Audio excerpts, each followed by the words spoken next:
want to talk about this morning is faith. And faith, again, we're all familiar with it. I want to tell you again, faith is the foundation of our relationship with God. I say relationship because we're not in a legalistic, if we do these 3 things, then we're Christian. If we do these 5 things, then we're a good Christian. If we do these 10 things, oh man, I'm Moses. There is this aspect of our relationship with God we call faith. Faith is simply put as we believe in Him. We believe in God's Word. We believe in Jesus. We believe that He's resurrected. He's born again. We believe that we will see Him again face to face. We believe there is judgment for the wicked. We believe that there is mercy for the lost. We believe that grace sustains us. There's so many things we believe, and that means faith. Faith is Christianity. But what I'm talking about faith this morning is, and you know me, I'm not going to just do faith as, okay, level 1. I want to do faith in something that's completely different, and I need you to really listen to me. But if you want to say, well, Michael, what if I don't have that you just did faith so fast? Just write down Ephesians 2. Just write down these 3 chapters. Say, Michael, I really want faith at a baseline. I'll just give you 3 chapters to study if you don't mind. Ephesians 2. The Bible says in Ephesians 2, we are saved not by works, but by faith, lest any man should boast, right? And then Galatians 3 says faith makes us sons of Christ and also sons of Abraham. We are children of God through faith. There's Galatians 3. And you want to also just write down Genesis 15. Genesis 15 is the first time faith is actually established. And we're going to come back to that. That's when Abraham, remember, he looked at the stars. God said, look outside. If you can count all the stars, then you can actually number your children. It says that Abraham believed God, and it was accounted to him for righteousness, which means God said Abraham got saved. Is that okay? The baseline? Because we can do that, but this is NCG. You guys are the top tier, the top flight school. And so I'm not joking. I really think about that. I don't know if I could do these kind of sermons just walking in. I'll tell you a quick story. One time I walked to a church, and I shared a message, and they just stopped and stared. I was like, I should have watered this down some. Because I just started referencing stories. I'm like, they're just like, what's he talking about? You take for granted who you are. I'm seriously saying this. You take for granted how much you guys know. So let me ask you this, friends. When I'm talking about faith, ultimately it means we believe in God.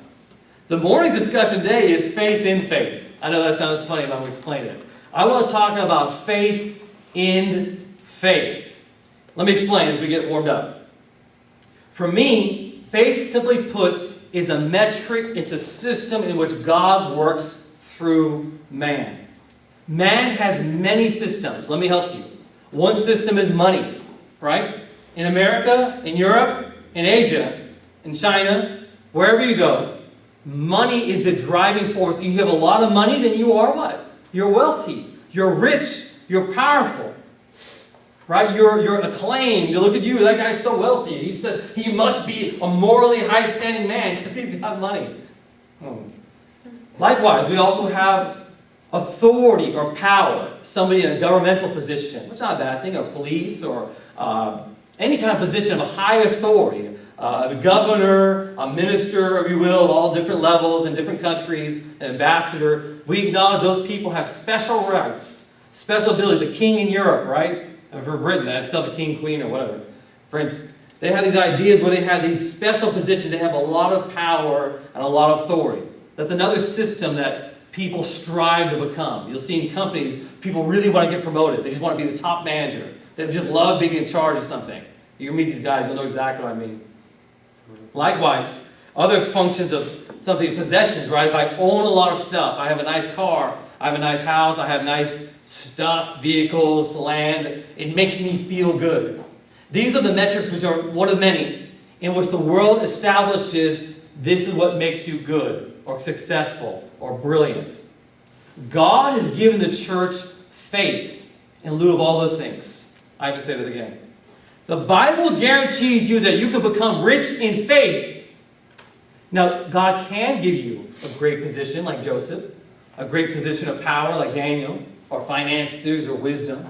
But for the church as a whole, faith is the metric, the system which God works in. Now I'm going to tell you something, friends. That has been under attack since the devil was created. Do you know what I'm saying? The devil consistently tries to get the church to play by the world's sandbox because he knows if we understand faith and what it was given and why it's designed and why the church has to stand on this, we will be unstoppable. But the minute, you know what I do, we get caught up in fame, money, wealth, power, looks, all these things. The devil's like, I gotcha. Because I play those roles. I define what's good. I can define what's popular. I can define what's valuable. I can define what becomes listened to and what does not get listened to. What's famous, what draws a crowd. The devil will decide for you. Do you understand that? But the church will just put their feet right here on a rock called faith. Then he knows we can't be moved. Faith has been the same for generations, has it not? Everything else I listed, is moved. Rome came and went. Did it not? The Ottoman Empire came and went.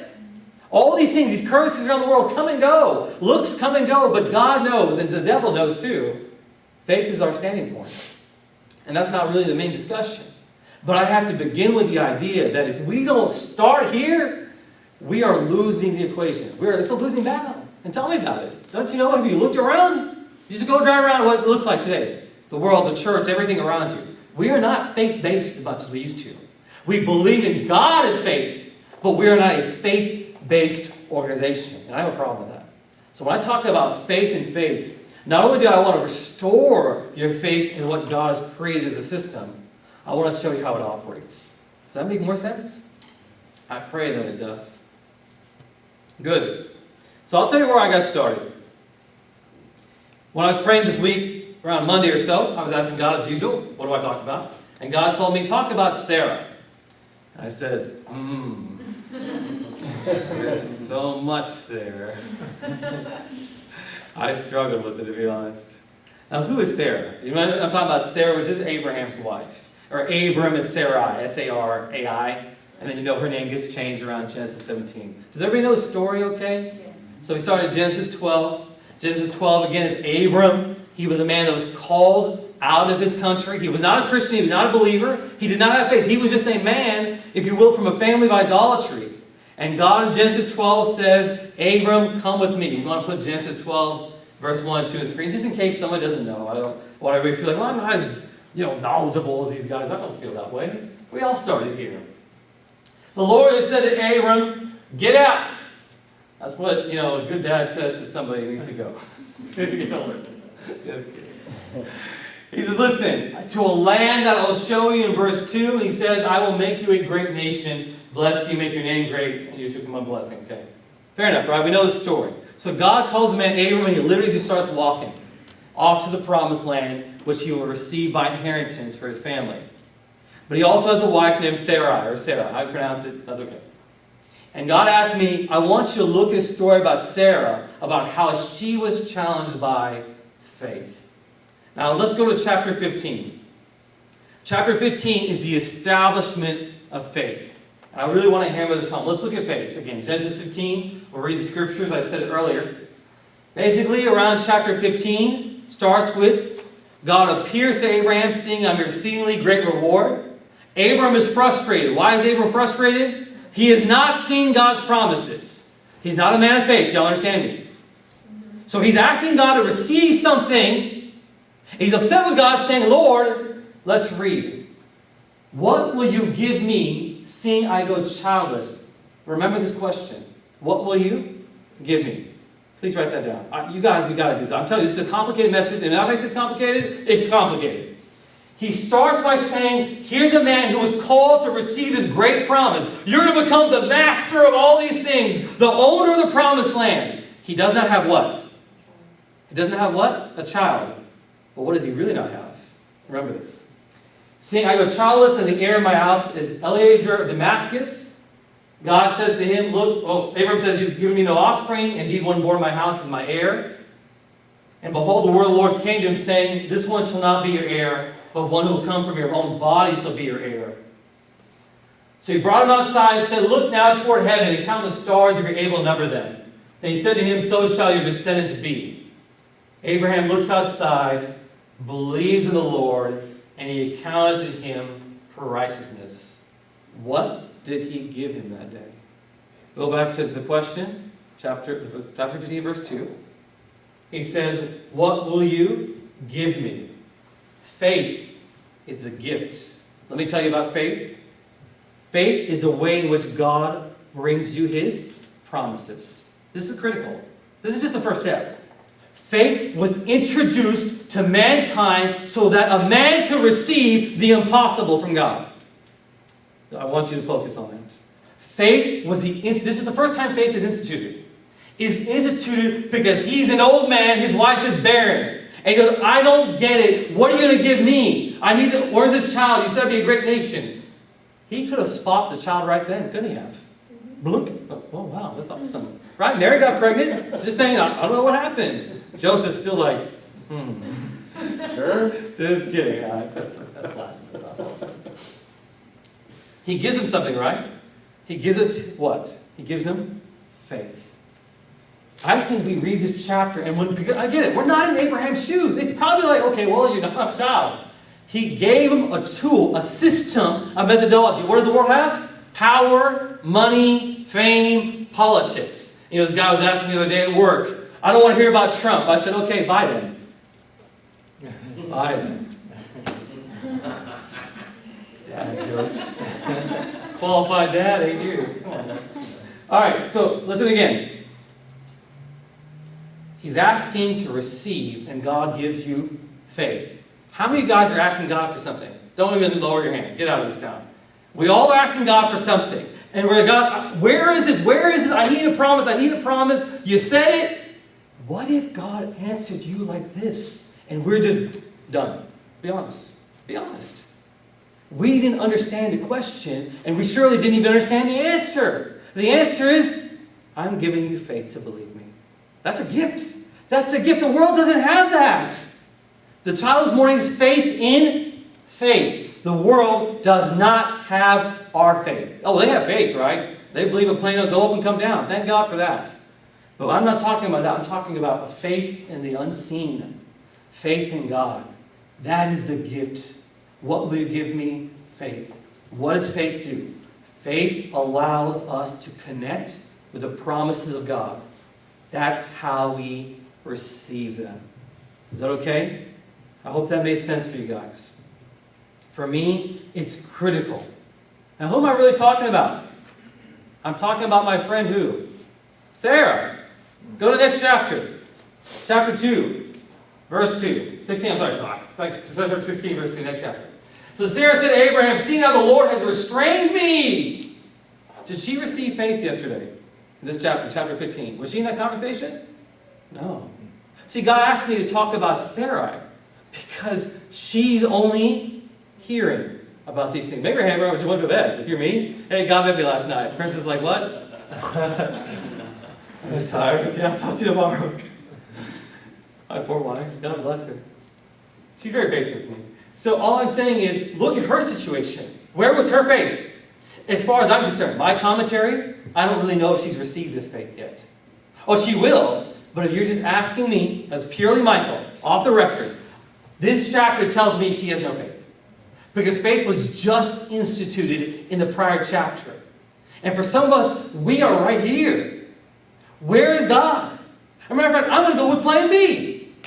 Let's go back to Egypt, right? The Egyptian handmaid. Let's go back to Egypt. A lot of people, they read this story saying, that's just Sarah, how dumb were you? It says she was an Egyptian handmaid. Many people, including Exodus, want to go right back to Egypt. So it wasn't even Moses was the first one dealing with this problem. This has been happening from Genesis. Does that make sense to you? Faith frees us from Egypt. Disbelief brings us right back where we started. Is that okay? Good. I hope you're making sense of this. So for me, my friends, as we transition from faith, I want to look at the second layer, if you will. Faith sustains a lack of faith. I'm going to explain that in a minute. Faith sustains a lack of faith. Chapter 15. Abram just received faith for the first time. Chapter 16. A woman of unfaith. I'm not trashing Sarah, that's all of us. We're talking about Sarah as us today. A woman does not operate in faith. Let's go to chapter 17. In chapter 17, God appears again to Abram and says, no longer shall your name be Abram, but it shall be what? Abraham. Abram means exalted father. Abraham means what? Father of nations, or father of multitudes. Now read for me Genesis 17, verse 15 and 16. So next chapter, 15, 16. Then God said to Abraham, as for Sarah your wife, the one who didn't really believe me a minute ago, you shall not call her name Sarai, but Sarah shall be her name. And he continues, and I will bless her and give you a son by her, and then I will bless her. Notice the two blessing. And she shall be a mother of nations, kings of people shall be from her. Where was her faith story? Where was she looking at the stars going, wow, God, you are amazing? Faith in faith. If you are struggling with faith, God works through Abraham, the man of faith, and touches those of us who are lacking faith. You have to get that clear in your head. See, this can't be a game today. You have to be so clear, saying, I'm not trying to make a game out of this. I'm not trying to say, well, just quit on God, He'll bail you out. I just want you to understand that because Sarah struggled, it didn't stop God. Faith sustained those who are weak in faith. What did God just do to her? Show both verses. He says you should not call her Sarai. Sarai means princess. Sarah kind of means a noble princess, a noble woman, an elevation, a promotion. He just took her and said, I'm moving you up a notch. On what grounds? What did I say the first point was? Faith is how we connect to what? The promises of God. Who's he talking to? Abram. Was Sarah being blessed? Come on, guys. You have to stay with me. She's not even in the conversation in one way or another. She's still thinking, where's God? Abram, a man of faith, God says, faith can sustain her.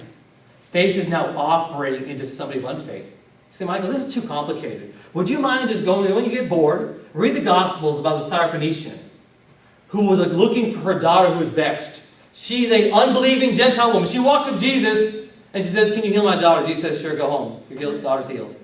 Faith sustained an unbelieving, demonic girl. That's not the only time Jesus does that. Matthew 8, the centurion. Hey, stop right there, dude. Jesus, you don't need to go anywhere. You just say, I believe that guy's going to get healed. Jesus is like, wow, that is what we call great faith. I told you it gets advanced.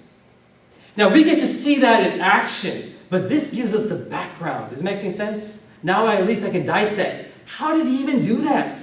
What were these people doing? How did they get there? It's really simple here, but here. When faith was created, it acknowledges that there are people walking in faith and people struggling in faith. It recognizes that this isn't limited and faith is contagious. It begins to spread like leaven. It just fills this place. And a woman just by proxy gets told, hey, you're blessed too, twice by the way. And there's a spiritual promotion for you. And some children. Mothers of nations. Is that okay? Does that make sense? On account of what? Genesis 16. Hey, go back to Egypt. Does it make any sense? That's why I said we have to have faith in faith. Faith is a powerful weapon. You can play again in the money world, the looks world, the popularity world. You get caught up with what you see here and you don't. Or I can stand right here. I don't mind standing every week. Right here in faith. This is what carries me. It's okay? Good. My friends, let me help you through this. Even if you're lacking faith, we can believe in faith. For example, somebody may be really blunt with you. Michael, you know what? You don't always heal everybody you pray for. But guess what? I believe in the one that kept healing people in the Gospels. I may not carry the healing power of Christ in His supernatural faith, but my faith in His faith can sustain me. Did you get that? I'll say it again. When Jesus was able to heal so many people, you know when people ask about healing? Oh, you're right, I lack faith. Help my unbelief. Mark 9. You know, the dad was crying, God, I believe, but help my unbelief. Somebody says, oh, these are men of great faith. You know, they operate in so much faith. They work miracles. I may not have that faith. Okay, congratulations. But I can have faith in the one doing it. How many understand that? This is what we call testimony power. Just write down testimony power. Testimony power is simply put, when you begin to share how God moved through your life in faith, just by proxy, even though I may lack that power, if I believe in what you said, I am being blessed. You see that in big charismatic churches, right? These charismatic churches, they get a big prophecy, somebody stands up, everybody has their hand out saying, I believe, I receive. You ever heard those things? Maybe you haven't. It's really common in big churches where somebody gets a prophecy and they'll say, I also believe. I receive that too. I don't know if they fully understand it because it just becomes a system in churches. But what's really happening, what they're trying to say is what? I don't know if I have faith to walk in that miracle, but I believe by faith that your faith did it. And if your faith did it, if I believe in your faith, then I can be blessed, like Sarah. Did that make sense? Faith in faith. The sermon today is faith in faith. I may not walk like Elijah, but I sure believe him. And if I believe him, then by proxy as a child of Abraham in faith, I'm also being blessed in Abraham. Did that make sense?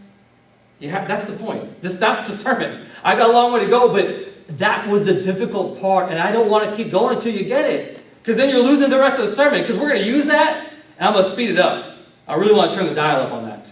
You have to believe the sermon is faith in faith. It's not always, man, there's a gap between me and God. I don't operate. Maybe I need to fast more. Those are still solutions. But sometimes you can just be Sarah and say, I believe what just happened. That's all I need. And God says, yeah, by the way, I'll bless her too. The Bible says in Galatians 3 that by faith we are believing sons of Abraham. So him being the faithful father, I carry his faith. That's what Galatians 3 says. That's all it is by proxy. Galatians 3 just says, hey, you're faithful sons of Abraham. So you're blessed. Do y'all remember this? Just go back on Galatians 3. It will say that you are blessed the way Abraham was blessed. Who was the first one out the door? Sarah. Is that okay with you guys? We can go to Galatians 3 if you want.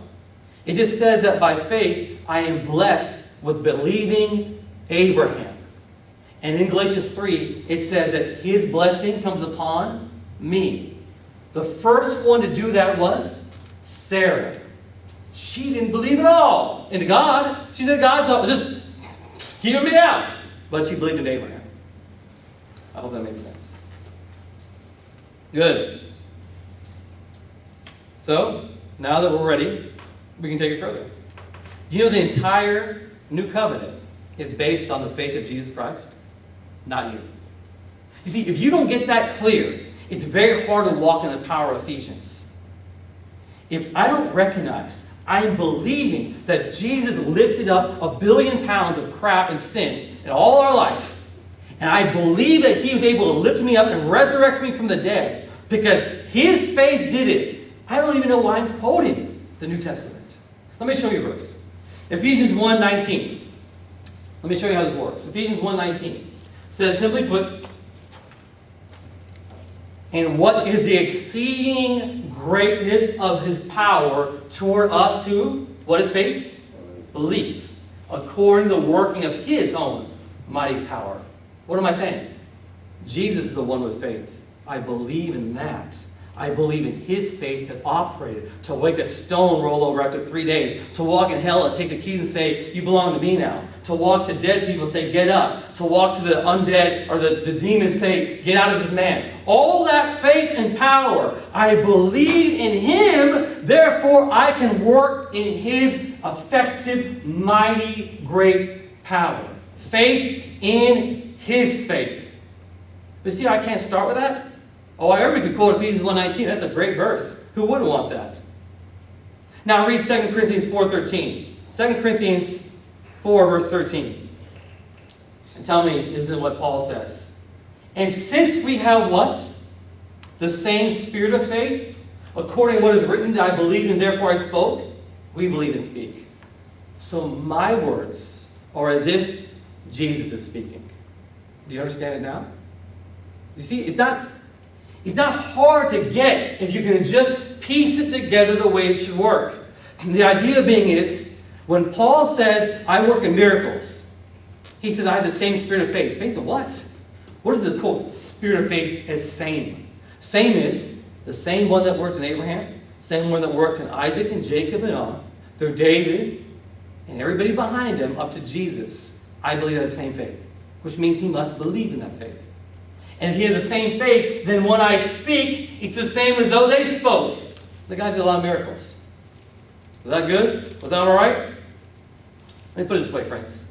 My words now carry a power because I believed in their faith.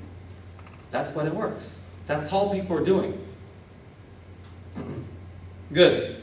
Can I tell you a quick story? Maybe just slow it down a little bit. I've told some of you guys a story, you may know it. The story, very simply put, is this. There was a man I met years ago named T.L. Osborne. That may not mean anything to you. T.L. Osborne is one of some of the greats of the Pentecostal healers back in the day. So you have like A.A. Allen, you have Smith Wigglesworth, right? You have John G. Lake, and then T.L. Osborne. I didn't know anything about this guy. And the way he was introduced to me back in 2009 was, this guy has forgotten more healings than that pastor healed. He was saying, hey, we need to go, we're going to cancel church. I was like, what do you mean cancel church? He said, T.L. Osborne's here, we're going there. I'm like, why? And he told me, this man has forgotten more healings than I'll ever heal. I was like, what does that mean? So I went to the church. I went there, older guy, and he's passed away now. And I remember he was explaining some testimonies that were just bizarre. I mean, I'm being bizarre in a bad way, just like you would never heard these stories in your life. It was just profound how many people he healed and just the craziness of how he healed. So he was known as a faith healer. And I remember thinking, okay, that sounds good and all. It was 2009, it was a bit more, I don't know what you call it, questionable, critical.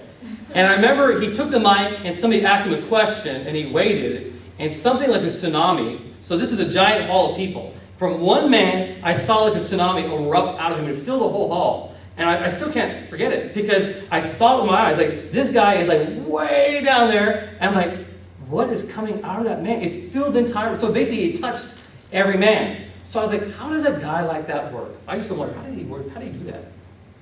So I tried to look him up. And he just said, guys, I'm going to make it real simple. He said his faith. He said, I believe God. And he spoke. That's it. He said, that's all I do. I just believe that faith is my greatest power, and I'm able to operate faith.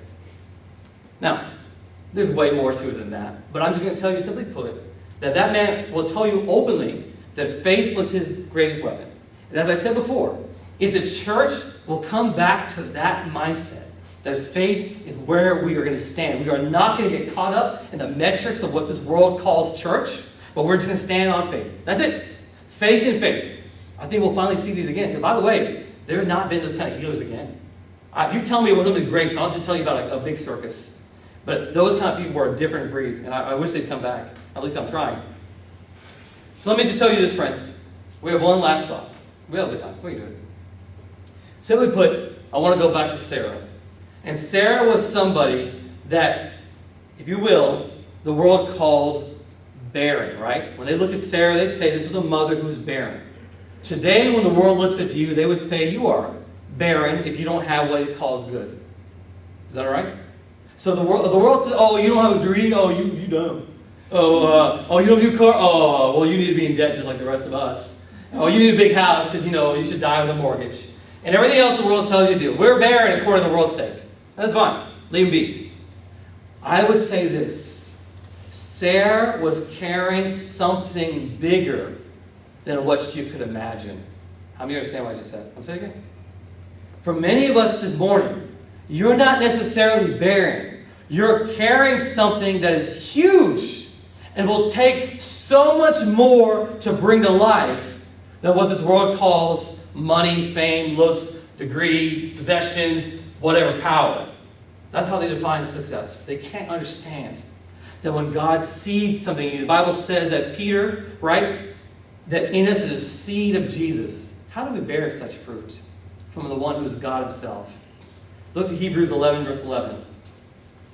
We're almost done. Hebrews 11, verse 11 says, by faith, Sarah herself received strength to conceive seed. Stop just for a moment. Peter writes saying that you have the incorruptible seed of Christ in you. What if it's just a bigger calling than you imagined? By faith, now that we understand faith, we can receive strength to operate in what Jesus has called us to do. Again, by faith, Jesus allows us to operate in the strength required and what he's asked us to do. Now, this next part is historical. She bore a child when she was past the age. And look how it closes. Because she judged him faithful. Sarah put her faith in his faith. Say again. At the end, Sarah, who we all say, okay, what a rough story. She at the end is known by this story in Hebrews 11. She put her faith in faith. Does that make sense? She has an amazing story. Because despite the setbacks, despite the mockery, despite the mistakes, despite all the things that went wrong, even laughing about what God promised, in the end, the Bible says this: she put faith in faith and made her one of the Hebrews 11 all-stars. That's how we know her. That's why God said, go tell this church about Sarah. Because she put her faith in faith. Not in herself, not in her abilities. Maybe for her, age just meant, man, she said, Pastor, give it up. I gave up. It's not going to work. Like Naomi, call me Mara. I'm done with this. Go away from me, Ruth, Orpah. I'm done with these things. But she decided to put her faith back in the way that God works through faith. You know, for my friends this morning, many of you guys have some things that God has spoken over you that's not ordinary. It's not easy. It's not something that a casual person can just do. But you know what we call this church? We call it a what? Faith family. And for me, as a faith family, all our faith is being pooled together. Pooled just means like literally we are joining it into one place, one family tree, and we draw from that well as a family. And that means our faith can assist your faith. Your faith can assist their faith. Their faith can assist my faith. And we begin to unify that into one place. That's why Hebrews 10:25 says, forsake not the assembly of yourselves. Basically, stick in church. There's an idea that like Abraham, like Sarah, there are people whose stories define faith. And we say, you know what? I believe that. I receive that faith work in you. And now that you've done that, let that faith work in me. Let that faith work in me now. Let's do it together.